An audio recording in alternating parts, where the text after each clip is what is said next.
Привет, YouTube! Многим из вас знакомы китайские паяльники TS100 и TS80. И вот в линейке производителя появился новый представитель.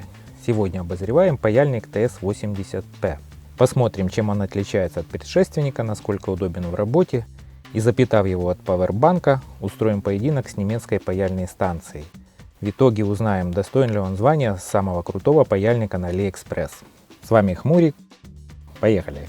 Начнем с того, что стоит паяльник недешево. Альтернативы ему я не нашел, поэтому раскошелился на $70 за комплект с блоком питания и $20 за дополнительное жало. Ссылку на магазин смотрите в описании под видео. На момент покупки это была одна из лучших цен, возможно, так все и осталось. Сейчас бегло посмотрим комплектацию и сравним паяльник с предшественником. Приходит паяльник в стильной добротной упаковке.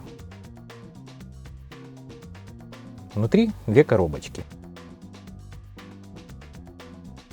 В одной очень компактный паяльник и, можно сказать, базовый наконечник с коническим жалом, хорошо знакомый владельцам модели TS80. Я таким жалом паяю редко, поэтому дополнительно заказал наконечник с жалом в форме косо срезанного конуса. Конструкция наконечника неразборная. Максимально близко к жалу расположены керамический нагреватель и датчик температуры. Это дает преимущество в скорости нагрева и точности поддержания температуры, недостаток только один. Если что-то вышло из строя, менять придется весь наконечник. Во второй коробке упакованы очень мягкий кабель питания. Благодаря силиконовой оболочке он не боится высоких температур, так что случайные касания паяльником ему не страшны. Провод заземления с ключом для крепления к корпусу паяльника. Блок питания, в моем случае с вилкой американского типа. К этому я был готов и запасся переходником под европейскую розетку. Но пока снимаю обзор, подключать паяльник буду исключительно к пауэрбанку. И, как обычно, краткое руководство.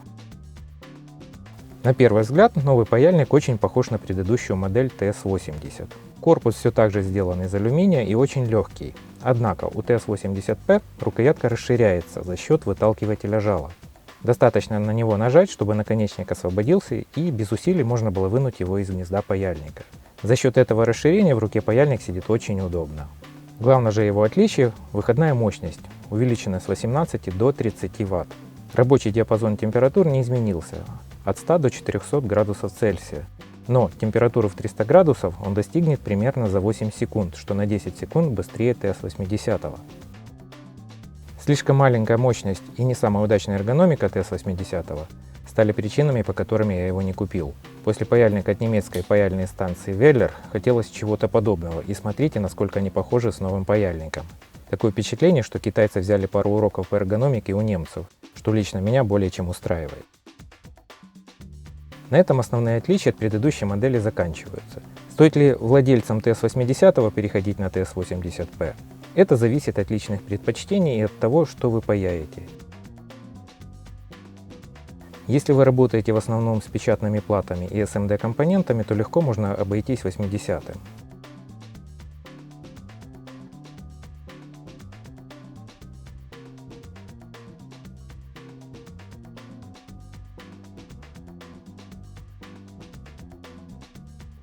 С пайкой более массивных и теплоемких элементов TS80P справится лучше. Поэтому, если вы только стоите перед выбором, какой паяльник взять, однозначно берите новую модель.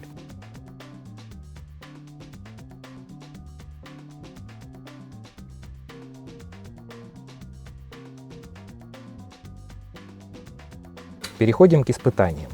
Как раз появилась свежая прошивка, так что давайте начнем с ее установки. Гнездо USB Type-C служит как для подключения питания, так и для обновления прошивки. Зажимаем ближнюю к жалу кнопку и подсоединяем паяльник к компьютеру. Должен появиться съемный диск. На него забрасываем файл прошивки.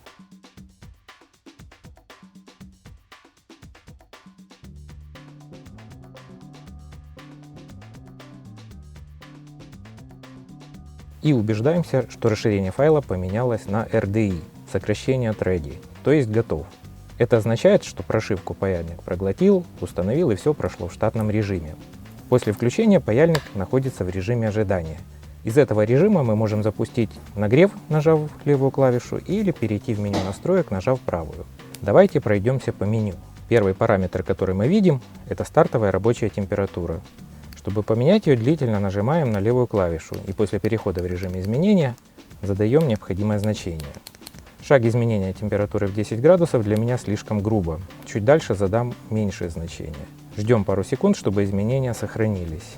Следующим пунктом можем задать температуру в спящем режиме и время бездействия, после которого паяльник заснет. По времени спать он будет столько же, сколько до этого бездействовал, после чего выключит нагрев и перейдет в режим ожидания. Это индикация максимальной мощности, которая зависит от источника питания. А вот и шаг изменения температуры. Поменяем значение. 5 градусов за клик будет в самый раз. Оставшиеся настройки и развернутую информацию по паяльнику вы найдете в руководстве пользователя. Ссылку на скачивание PDF-файла ищите в описании к видео. Я перевел его на русский язык, так что пользуйтесь на здоровье. Длительное нажатие на правую клавишу возвращает паяльник в режим ожидания. Кстати, обнаружил недокументированную функцию. В режиме ожидания длительно нажимаем на левую клавишу и вуаля, паяльник показывает сопротивление наконечника. Чтобы включить нагрев, коротко нажимаем левую клавишу.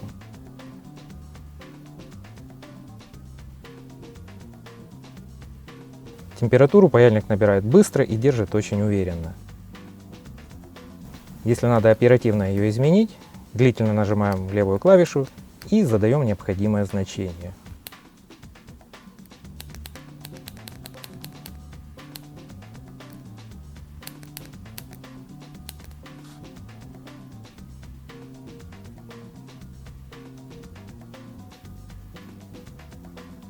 Для выключения нагрева удерживаем нажатой правую кнопку.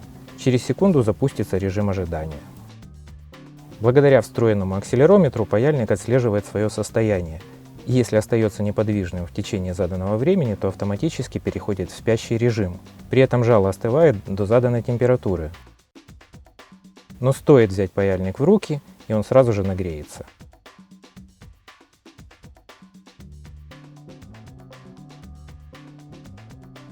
Если же в спящем режиме паяльник не трогать, то он полностью отключает нагрев и переходит в режим ожидания. Эта функция особенно актуальна для тех, у кого есть маленькие дети, жена или домашние животные. Ну а теперь битва паяльников. TS-80P с 30 ваттами мощности против 80 ватт Веллер. Для поединка я подготовил две пластинки из толстой меди. Как видите, они полностью идентичны. Задача максимально быстро залудить край пластинки. Нанесем флюс. И первым вступает в бой немецкий тяжеловес. С рабочей температурой в 340 градусов ему требуется –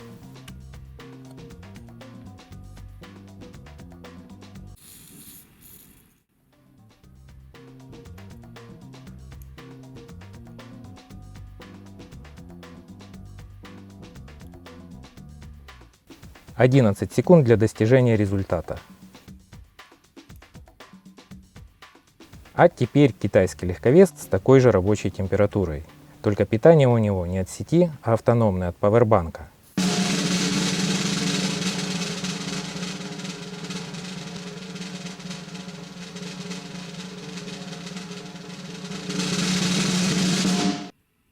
Потрясающе, все те же 11 секунд. Фактическая ничья и, учитывая весовую категорию, техническая победа китайца. Подведем итоги. Паяльник очень необычный. Выглядит как инопланетный артефакт. В руке лежит как добротный немец и не уступает ему в работе. Моментально нагревается. Фишка с автоматическим отключением, прерогатива скорее паяльных станций, чем паяльников, для меня очень актуальна. Иногда я забываю выключить паяльник, и два любопытных кота рискуют остаться без усов. Из минусов я бы назвал малый вес. Провод способен утащить паяльник на пол. Есть смысл задуматься о надежной подставке. Ну и, конечно же, ценник на паяльнике дополнительное жало инопланетный. Если деньги позволяют и есть желание работать с современным инструментом, или приходится постоянно паять в полевых условиях с павербанком в кармане, то это ваш выбор. А для остальных есть множество вариантов подешевле. Возможно, не таких элегантных, но тут каждый сам соизмеряет размер своих хотелок с толщиной кошелька. На этом все. Задавайте вопросы, подписывайтесь на канал. С вами был Хмурик. Пока!